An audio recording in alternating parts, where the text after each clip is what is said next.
Hi, greetings. It's so good to have you again on this play button. And I trust that you have had a good week and we're looking forward to a greater one. The conversation continues on loss and grief, and today I want to kind of roll it out a little bit because I think by next session, that should be our last. Let me just shift a little bit from your ingestion. I want to talk a little bit about coping, but I want to talk about coping in terms of joy and how to really find your present and future coming out of your past. It's important to identify the issues that surrounded the environment, the living, the experiences of your loved one or the item that you have lost. And so when we talked last time about remembering or wanting to establish some kind of memorial, I want to make sure that we are not, as I said before, helping you come to a place where you get stuck. I can't tell you that you could forget. No, the brain doesn't work that. You will remember. But the etiology, in terms of your experiences, what you experience, the kind of relationships, the kind of attachments, involvements, those things are all relevant in terms of how we determine where we are now. For some people, they're happy. I know I've heard people say, wow, freedom, my friend is dead, or my relative is dead. Or, wow, newness, I can now maybe get a new car. And so there are all these different expressions that sometimes create very uncertain and reactive responses from people who hear them. I know the people who are caregivers, especially when you are primary caregiver as a relative, the passing of a loved one sometimes proves to you a release. But yet there's a pain or there's an emotion because of the attachment and the relationship that you can't seem to get rid of. And we want to look at that too. How am I going to be taking the information from my past into my future and making sure it works good for my cure, so that I would really come to that place of resolve? What you call closure, I call resolve. How do you find that resolve is quite important. It's interesting. What do you hope to find? Do you have a list? If I work with you as a psychologist, what are your goals for me to help you? Or are we just carte blanche and says, I want help, I want to overcome this? But we need to see that there can be a projected, clear program or schedule or some kind of context to take you from one place to the other. How do I recreate my life as a survivor out of this issue, as a victim? And what kind of action am I going to establish? And how am I going to do it in terms of whether it's going to be something grand or we don't know. But there must be some plan. Because if you don't have a plan, you will always be, could I say, going around in circles. You plan to go to work. You plan to eat. You plan to cook. You plan to go to a restaurant. Sometimes you plan to watch a show. But there's always a projection in terms of what next to do. So when we talk about loss, it's important for us to define the possibilities of how to go forward and realize that we have to figure it out. We have to find a way of saying, I'm going to make sure On Monday I do this, on Tuesday, or maybe Monday, Wednesday I do this. We used to do this. Me and the deceased used to do this on that day. Now I have to do it by myself. How am I planning to do it by myself? And that's the kind of conversation that we need to have in terms of working out the fact that there are possibilities. And we talk about some of this already, but I'm recapping here. We have to learn how to break through that foundation or that base of feeling that I have wasted, or nobody cares. I can't seem to identify with the basic needs. So sometimes I don't want to eat. Sometimes I don't want to dress. I don't want to bathe. No, hold on. We have to come to a place where we are looking forward in terms of our own resolution to come out of that concept of depression or abject sadness, and come into a place where we are working through our past information to bring us to our present. Notice I said past, because I cannot tell you that going forward is going to be without memory. I can't. So how do I work out that memory? How do I create the optimism for change and for future developments and for a different kind of lifestyle that I have now to live without my friend or without the car, without the house? How do I do that? One of the things about going forward, we can look at the fact that your own state of health, your capacity to engage, whether it's mental, whether it's physical, whether it's even social. Where are you and what do you want to go? Yes, you could breathe, you may have had challenges. Can you do it without that particular person or environment or situation? Can you? You may be really suffering from post-traumatic stress because it's been a traumatic issue, having the loss, especially if it's violent loss. You want to be able to go forward in terms of how you are working out those issues of finding a way to cope. So, yes, I used to. Yes, I was sick. I have a challenge. And for some people who are physically challenged and disabled, those are areas that we sometimes neglect. The person might be hearing impaired, or as we say, to the deaf, or blind.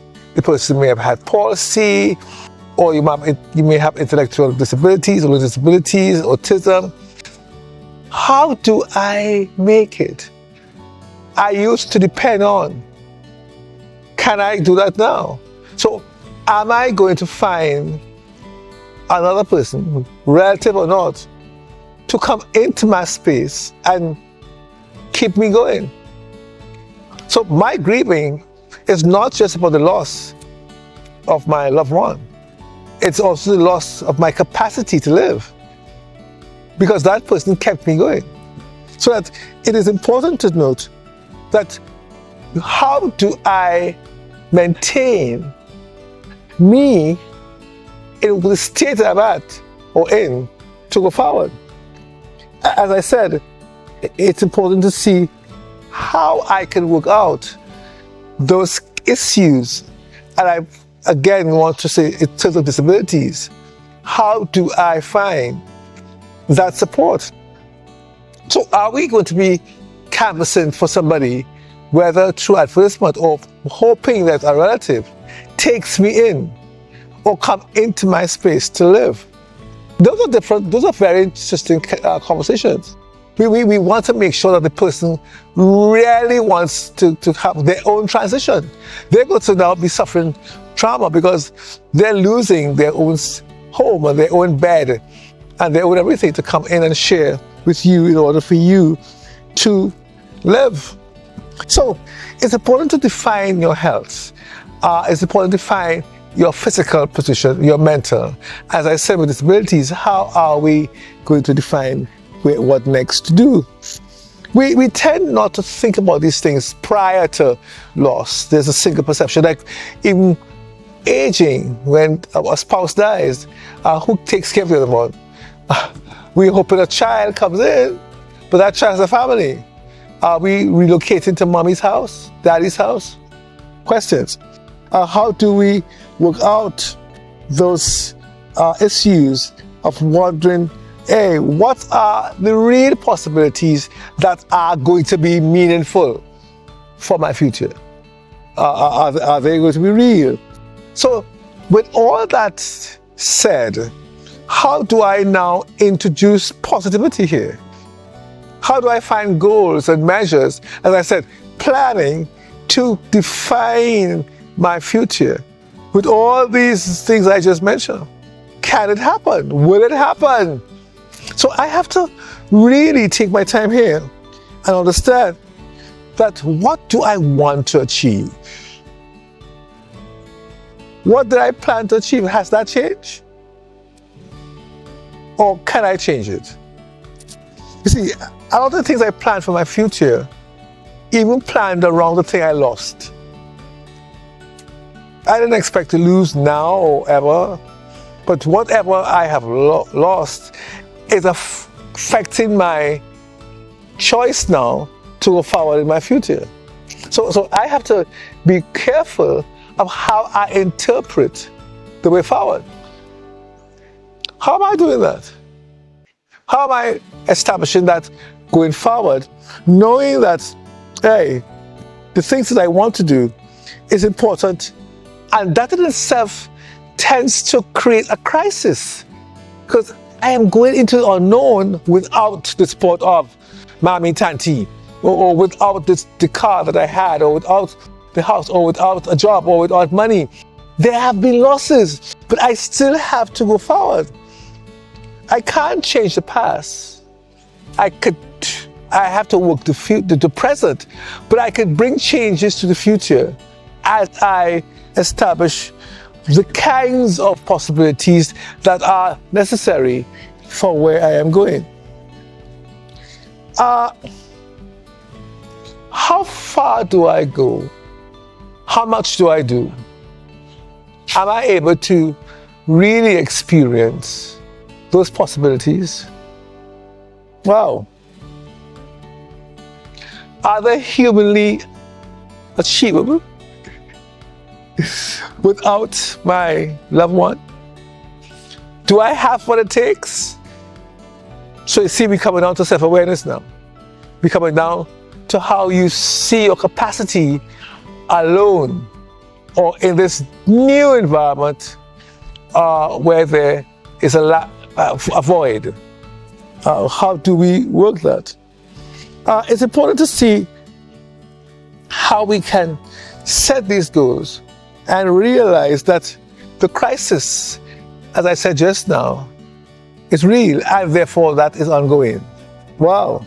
So here am I trying to go forward, but yet my crisis is continuing.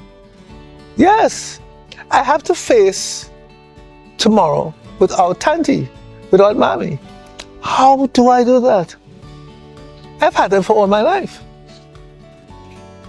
They've always been there. I've always had them to help me make decisions. Who am I going to do? So I have to define a new perspective, a new person. How do I trust that? How do I come into that space where I can begin to optimize somebody else's life?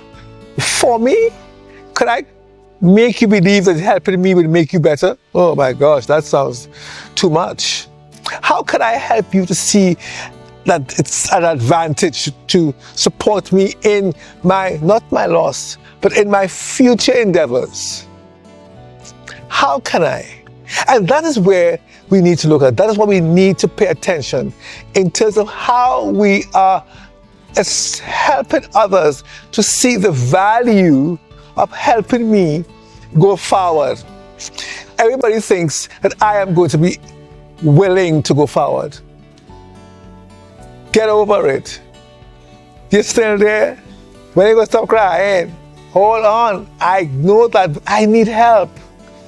I need support. And I need you to begin to say, I can support you. I am willing to leave my house and come and live with you. Does the house be permanent? 3 months, a month. We can work it out. I am willing to come and take you wherever you want to go. I am willing to give you that time. Can we begin to find that person? Is that person out there? And those are things that are important for how we go forward. These are things that are necessary for me to see, yes, I have hope for tomorrow. You know, it was already bad in terms of trying to plan one's future when mommy or tanty was around, or when I had this very particular prestigious job. Now without it, there seems to be an increase in the impossibility.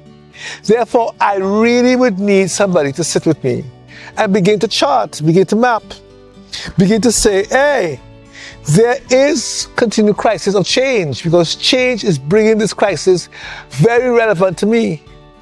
But how do I work it? So let's pause. Let's back here a little bit.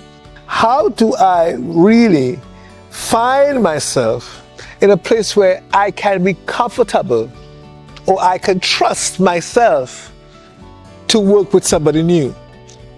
I can trust to offer compassion, because that person is, I must be aware that that person is also doing things differently and creating loss for themselves. So I must have a level of patience, love, compassion, care for that person's desire or decision to help me. It's not going to be easy. They're different, but they've come into help. So if we are to define, as we did 3 weeks ago, so this issue of education and language. How do I educate myself about you? How do you educate yourself about me? How do we sit together and you appreciate where I want to go? And are you able, now that's the next thing, is this person in a place where they can take you where you want to go? Education, job, can they define that? Can they redefine that? Can they put that in a perspective where it is going to look successful? That you're going to see hope and the reality of possibilities? It's important for us to really sit back and realize that the transitioning out of loss and out of grief into that homeostasis where we are balanced and resilient, we must realize it's work. But you must be willing to allow somebody to come in to your life. Let me just throw this at you. Have you heard these words? I okay. I'm fine. No. I had them stories. But what you may not know, that they are very wet pillows. They have very bad stomachs. There's indigestion. There's headaches. There are migraines. Mental health issues. Because people are keeping silent, wanting to have a good face, making sure that people don't see me falling apart. Hey, let's not go through the pretend game. Let's not go through those issues of being unreal. Let's be real and say, hey, I'm falling apart. Could you help me? Hey, I'm crying too much. Could you come and work with me? It is sometimes so difficult for people to say, I want to move out. In dealing with lots of people, especially widows or widowers, they don't want to leave the environment. This is mine. We build this together. Fine. If you can't find somebody to come in, could you decide to go out for a month, 2 months? Go by mommy, auntie? Could you do that in order for you to survive for the next year? So there are things, there are ideas that we have to really look at. transiently. We have to make sure that they are really objective, not just subjective. I can't take away subjectivity from you. That's your emotion, that's your feeling. But objectively, I have to be a thriver. I have to do more than just say it's okay.